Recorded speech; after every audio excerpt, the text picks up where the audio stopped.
Hello friends, I am Dr. Umesh Bansod from the Department of English, J.M. Patel College, Bhandara, Maharashtra. The prose under discussion today is Two Gentlemen of Verona by A.J. Cronin. A.J. Cronin is famous Scottish dramatist, a playwright, a novelist and a writer of non-fiction types. Non-fiction writer के रूप में, dramatist के रूप में H A Cronin को, Scottish poet को बहुत अदब से दुनिया में जाना जाता है।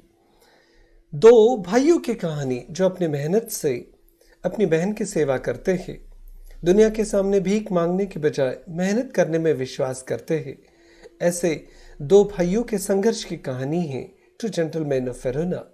एच ए क्रोनिन इस कहानी के माध्यम से बहुत कुछ चीज़ों को बिना बताए और बताए कहना चाहते हैं। Two Gentlemen of Verona is written by A.J. Cronin. Archibald Joseph Cronin lived from 1896 to 1981.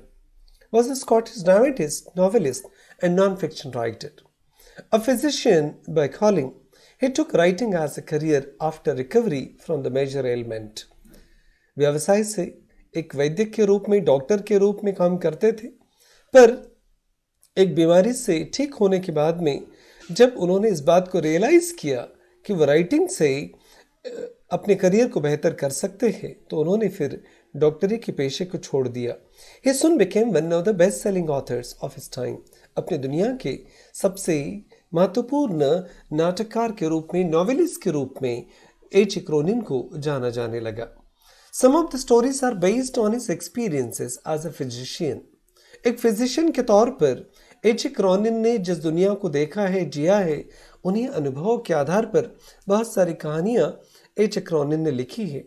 And this story is considered one of the best story tellers of the 20th century. 20वीं शताब्दी में बहुत सुंदर कहानी लेखकों के रूप में, स्टोरी बताने वालों के रूप में एच ए क्रोनिन को जाना जाता है। His stories are fine blend of realism, romance and social criticism. Realism के लिए, सोशल क्रिटिसिज्म के लिए, रोमांस के लिए एच ए क्रोनिन की कहानियों को जाना जाता है। Set in Italy against the backdrop of the second world war, दूसरे विश्व युद्ध के बैकग्राउंड पर इस कहानी को लिखा गया है। इटली के वेरोना शहर की कहानी है। Two gentleman of Verona is a touching story of two small boys, Jacopo and Nicola. Jacopo और निकोला, इन दो भाइयों के दिल को छू लेने वाली कहानी है two gentleman of Verona and the love for their sisters. अपने बहन के लिए उनके मन में कितना प्यार है, इस प्यार को बयां करती ये कहानी है। The war had shattered their family, युद्ध ने उनके परिवार को तहस नहस कर दिया। ऑर्फन्ड एंड होमलेस, माँ पिता दोनों इस युद्ध ने निगल लिए। And they did all kinds of jobs, not only in order to sustain themselves, but also to provide for the treatment of their ailing sisters. बड़ी सिस्टर बीमार है, दो छोटे छोटे भाई अपनी जिंदगी को बचाने के लिए तो प्रयास कर रहे हैं, साथ ही साथ अपने बहन के इलाज के लिए भी रात दिन मेहनत करके पैसा कमाते हैं। आज की दुनिया में कौन ऐसा करता है? इन छोटे भाइयों की बड़ी कहानी है two gentleman of Verona. The hard times had failed to break their spirit. बहुत सारी कठिन परिस्थितियां भी उनके प्रयास को विफल नहीं कर सकती। They had accepted with dignity and courage the responsibilities. एक डिग्निटी के साथ में और एक धैर्य के साथ में उन्होंने अपनी जिम्मेदारियों को स्वीकार कर लिया। Responsibilities life had thrust on their tender soldiers. इनके नाजुक कंधों पर जिंदगी ने जो जिम्मेदारी डाल दी है, उन जिम्मेदारियों को इन छोटे छोटे कंधों ने बखूबी उठा लिया है। and untimely maturity had been forced upon them, at least they had accepted it with dignity and courage, and their selfless action brought new nobility to human life. और बिना किसी स्वार्थ के, बिना किसी शिकायत के जिस प्रकार से वो अपनी जिम्मेदारियों का वहन करते हैं, पूरे मनुष्य के लिए उन्होंने एक उदाहरण पेश किया है. Gave a promise of greater hope for human society. पूरे मनुष्य समाज को एक वादा तो वो करते हैं कि कुछ बेहतर उम्मीद हर एक मनुष्य अपनी जिंदगी में कर सकता है अगर बेहतर करने की कोशिश की जाए तो. यहां से कहानी की शुरुआत होती है.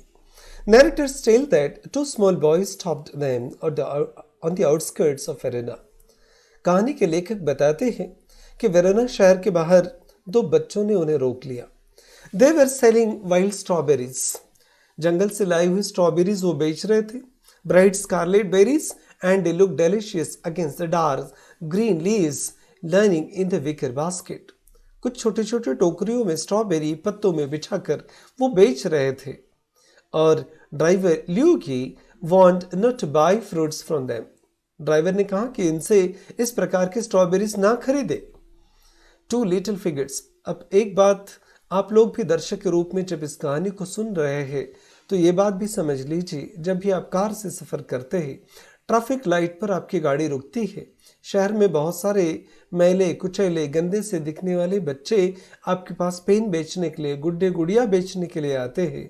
आपको ज़रूरत हो या ना हो, आपने उन चीज़ों को खरीद लेना चाहिए, क्योंकि वो बच्चे कम से कम भीख तो नहीं मांग रहे हैं, सम्मान के साथ रोजगार कमाने की कोशिश कर रहे हैं. सभ्य समाज के व्यक्ति और सभासद होने के नाते हमारी भी ये जिम्मेदारी बनती है कि ऐसे बच्चों को हमने भीख देने के बजाय उनके कमाई का एक जरिया मुहैया कराना चाहिए. ड्राइवर ने कहा कि मत लीजिए. Two little figures with their brown skins, tangled hair and dark earnest eyes felt strangely attracted by them. दो बच्चे, छोटे छोटे बच्चे, ब्राउन स्किन वाले बच्चे, और बाल भी उनके ठीक से बने नहीं थे. इन बच्चों की एक अर्नेस्ट आइज, उत्साह से भरी, उत्सुकता से भरी आंखें न जाने लेखक को क्यों आकर्षित करती है. लेखक को ऐसा लगता है कि इन बच्चों को देख के बाद मैं उनकी तरफ आकर्षित हो गया. They were brothers. वो दोनों भाई थे.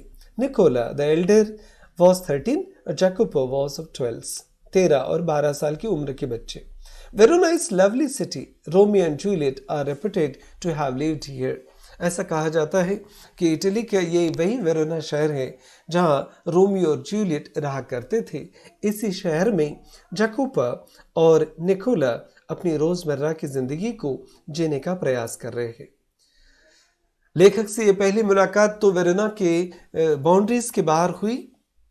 दूसरे दिन सुबह, next morning, coming out of our hotel, narrators they found two young friends of the previous afternoon polishing shoes at the public square. दूसरे दिन सुबह जब वो अपने होटल से बाहर निकले तो लेखक ने देखा ये दो बच्चे जूते पॉलिश कर रहे थे वेरोना के पब्लिक स्क्वायर पे. They do many things. ऐसा लग रहा था कि बहुत सारी चीजें करते. Sell fruits, polish shoes, and also take visitors through the towns as a guide. जूते पॉलिश करते, फल भी बेचते हैं. कोई मुसाफिर आए तो उनको वेरोना का शहर भी दिखाते हैं गाइड के रूप में. Narrators offer them to take around the city. लेखक को उनके ऊपर एक प्रकार का विश्वास नजर आता है और उन्होंने उस बच्चों की मदद करने की पुरजोर कोशिश की. लेखक ने उन्हें शहर घुमाने का आग्रह किया ताकि उन बच्चों को मदद की जा सके. जैकोपा was lively as a squirrel. एक गिलहरी की तरह जैकोपा चपल था. Nicola smile was steady and engaging. और निकोला की स्माइल ने उन्हें रोक कर रखा. Yet in both these boys' faces there was a seriousness. पर बचपने की इस उम्र में भी उन दोनों के चेहरे पर एक गंभीरता नजर आती थी. And one respected an air of purpose for beyond their eyes. इन दोनों की आंखों में एक अलग चमक थी और किसी एक निर्धारित लक्ष्य को वो बयां कर रही थी. शायद इन्होंने कुछ तय कर लिया था, कुछ डिसाइड कर लिया था. In the week which followed, narrators saw them frequently for they proved extremely useful to them. लेखक को ऐसा लगा कि ये दोनों बच्चे एक सप्ताह तक वो जब रहने वाले हैं, एक हफ्ते तक उनके लिए बहुत मददगार साबित हो सकते हैं. If they wanted to pack an American cigarettes or seats for the opera or the name of the restaurants that could provide good ravioli, Nicola and Jacopo could be realized upon to satisfy their needs. Show book करना हो या American cigarette बुलाना हो, अखबार मंगाना हो, तो ऐसा लग रहा था कि निकोला और जैकोपो ये बहुत मददगार साबित होने वाले थे और with their useful cheerful ability and agility. जिस प्रकार की चपलता ये दोनों बच्चे काम के सिलसिले में दिखा रहे थे, शायद लेखक को इनकी बहुत मदद होने वाली थी. Their constant willingness to work attracted to the most. सबसे गंभीर बात, बच्चों की काम करने की और बिल्कुल कंटिन्यूस काम करने की जो तीव्र इच्छा दिख रही थी, जो आज की पीढ़ी में नदारत है, ये चपलता उन दोनों बच्चों में दिख रही थी. During these summer days under the hot sun and in the long evenings when the air blew chill from the mountains, they shined shoes, sold fruits, hawked the newspapers, conducted tourists round the town, ran everyday jobs, exploited every streets which the troubled economy of the town left open to them. वो गर्मी के दिनों की बात हो, बहुत धुपकाले के दिन हो, या सिकुड़ती हुई ठंड हो, या इस प्रकार की ठिठुरती हुई ठंड में भी ये बच्चे रात दिन काम कर रहे थे. वेरोना का कोई भी रास्ता हो, कोई भी राह हो, इन सारे रास्तों पर उन्होंने अपने अपने लिए नई नई जिम्मेदारियां तलाश कर ली थी. कभी फल बेचना, कभी न्यूज़पेपर बेचना, कभी टूरिस्ट को वेरोना शहर घुमाना. इस प्रकार के रोजमर्रा जो भी काम मिले, ये बच्चे ईमानदारी से सारा काम कर रहे थे.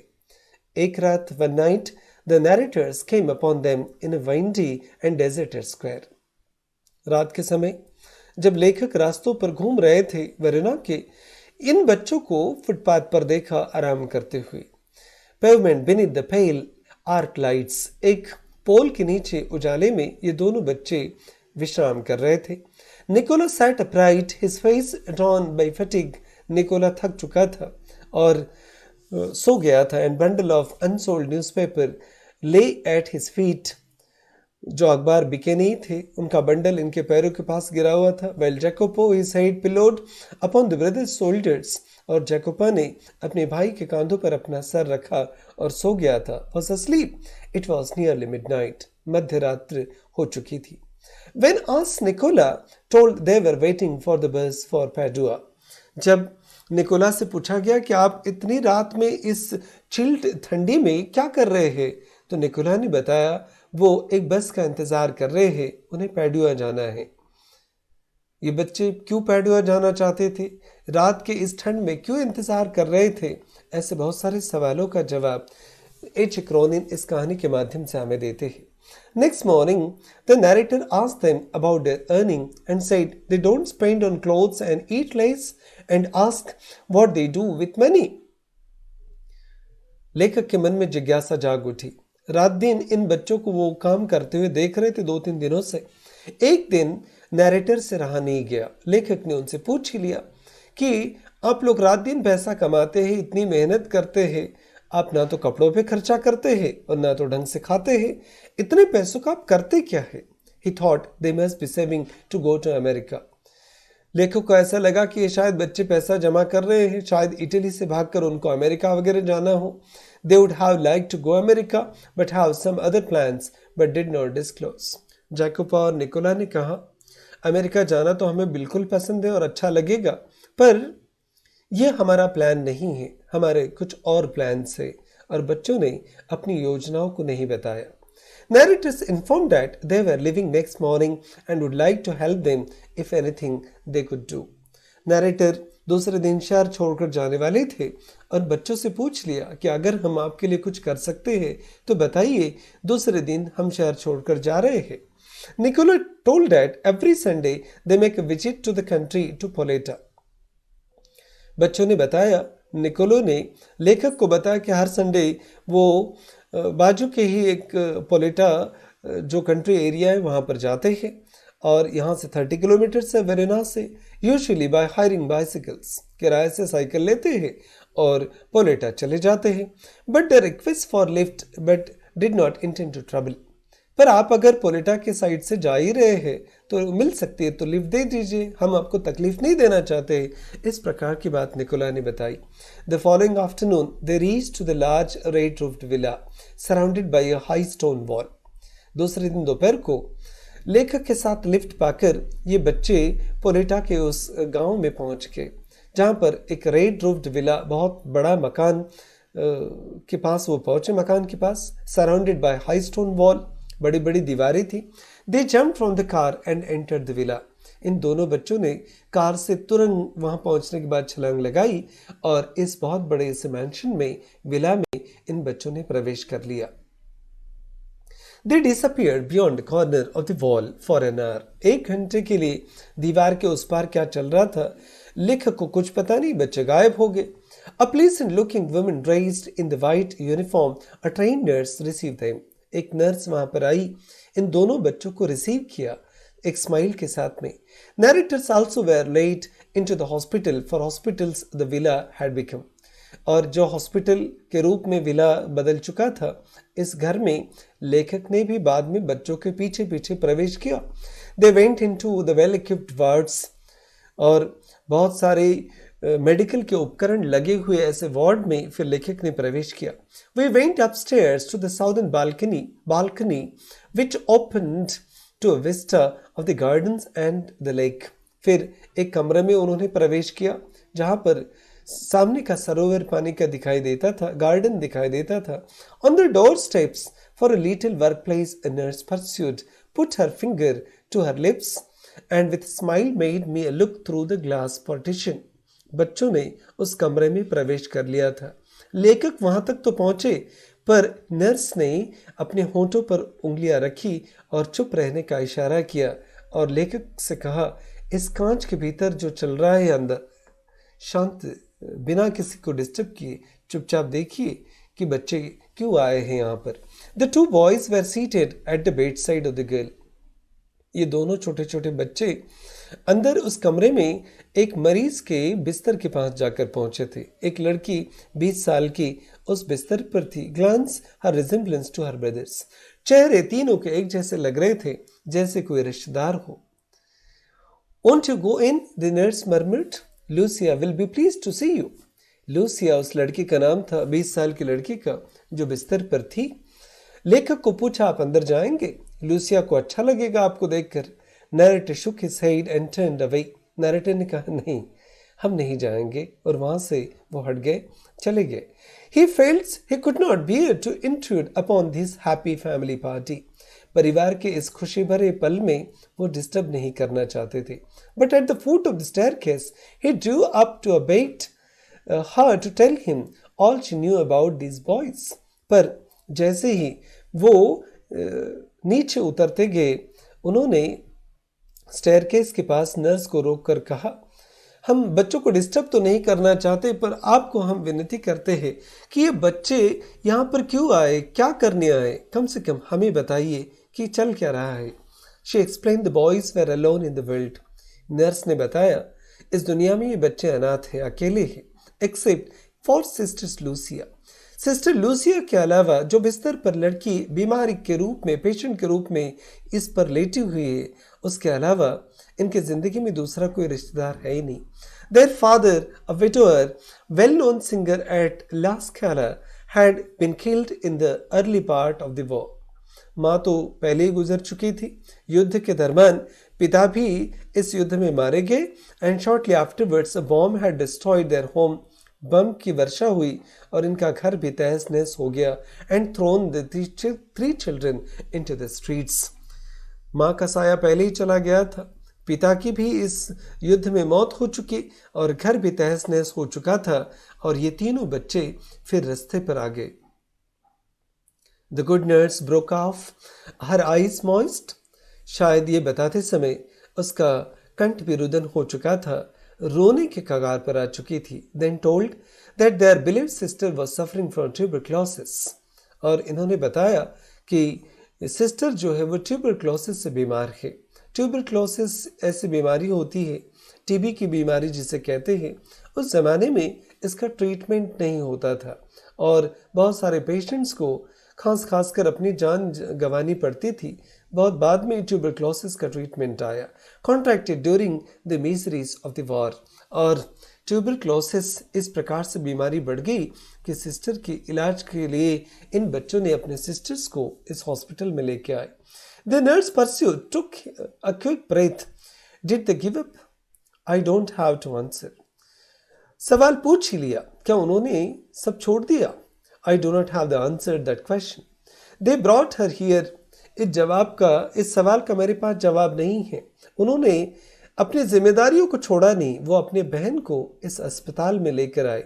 दे brought her here, persuaded us to take her into the hospital. हमें बहुत विनती की, हमारे सामने गिड़गिड़ाए और अपनी बहन को इस हॉस्पिटल में उन्होंने एडमिट करने लगाया। छोटे छोटे बच्चे, 12 साल के 11 साल के बच्चे अपने बहन को अस्पताल लेके आए। In the 12 months she has been our patient. पिछले 12 महीनों से वो हमारे अस्पताल की पेशेंट है and she has made good progress.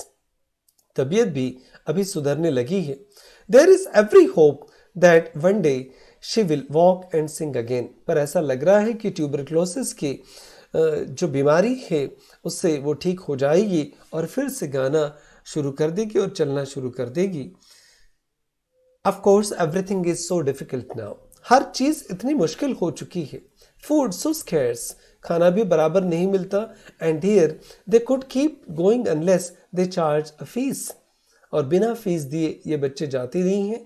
But every week Lucia's brothers have made their payment. पैसा कमाना भी मुश्किल है, पर हर हफ्ते रात दिन मेहनत करके ये बच्चे आते हैं, अपने बहन के इलाज का पूरा खर्चा देकर जाते हैं। She added simply, I don't know what they do. ये बच्चे क्या करते हैं मुझे पता नहीं। आई डू नॉट आस्क, मैं उन्हें पूछती भी नहीं। Work is scarce in Verona. और काम करना भी मुश्किल है वेरोना में। But whatever it is, I know they do it well. मुझे बाकी सब तो पता नहीं, पर इस बात का पता है कि जो कुछ भी वो करते हैं वो अच्छा ही करते हैं और बेहतर करते हैं। लेखक ने कहा, yes I agreed, they couldn't do it better. इससे बेहतर तो वो खुद भी नहीं कर सकते थे जो ये बच्चे कर रहे हैं। इस प्रकार से लेखक ने इनके सीक्रेट प्लान को भी जान लिया। The narrator waited outside until the boys rejoined them. बच्चों को पता ही नहीं चला कि लेखक को इस बारे में पता चला है। Then they drew them back to the city. लेखक उन बच्चों को अपनी कार में बिठाकर वापस वेरोना लेकर आए। They sat besides me, not speaking in a mood of quiet contentment. दोनों बच्चे बैठे थे और उनके चेहरे पर एक सुकून नजर आ रहा था अपने बहन से मिलने के बाद। For my part he did not से अ वर्ड। मैंने अपनी तरफ से लेकर कहते कुछ भी नहीं कहा। He knew that they would prefer to feel that they had safely kept their secret. मुझे पता था इस बात का, अपने सीक्रेट का पता किसी और को चले उनको अच्छा नहीं लगेगा। Yet this silent epic of youthful devotion had touched me deeply. दोनों कुछ बोल नहीं रहे थे, लेखक भी उनके साथ बोल नहीं रहे थे, पर ये शांति, ये साइलेंट जो मोमेंट चल रहा था, ये बहुत कुछ कह रहा था। बिना बोले बहुत कुछ कहा जा रहा था। War with his attendant horrors had not broken their spirit. युद्ध के तहस नहस ने भी इन बच्चों के स्पिरिट को, ऊर्जा को खत्म नहीं किया था। And if an untimely maturity had been forced upon them, at least they had accepted it with dignity and courage. भले ही वक्त ने इनके नाजुक कंधों पर इस न मांगी जिम्मेदारी को डाल दिया था, फिर भी बहुत सम्मान के साथ, धैर्य के साथ इन बच्चों ने उस जिम्मेदारी को भी हंसकर कबूल कर लिया था। Their selfless action brought a new nobility to human life. बिना किसी स्वार्थ के अपनी बीमार बहन के लिए रात दिन काम करने के इस नोबिलिटी ने, इस उदारता ने मनुष्य समाज के लिए एक नए उदाहरण पेश किया है। Give a promise of greater hope for human society. एक उम्मीद बंधी रहती है कि अच्छाइयों से बहुत कुछ हासिल किया जा सकता है। Thank you for watching this video and let us hope that this story will definitely give a message to all of you listening this video. Thank you very much.